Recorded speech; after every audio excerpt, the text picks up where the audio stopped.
நீங்க கேள்வி கேட்கலாம். நிலப்பசி உணவு, நீர்ப்பசி நீரு, குடிநீர், இது ரெண்டும் புரியுது. அது என்ன வெப்ப பசி, காற்று பசி, ஆகாய பசி? கேள்வி கேட்கலாம்.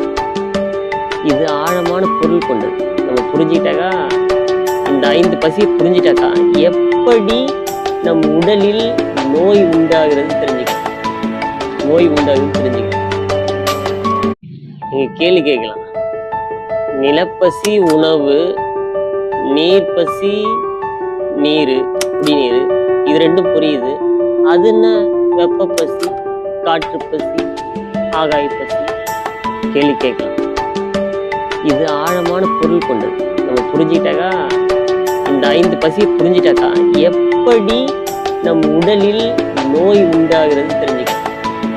நோய் உண்டாகுது தெரிஞ்சுக்கலாம்.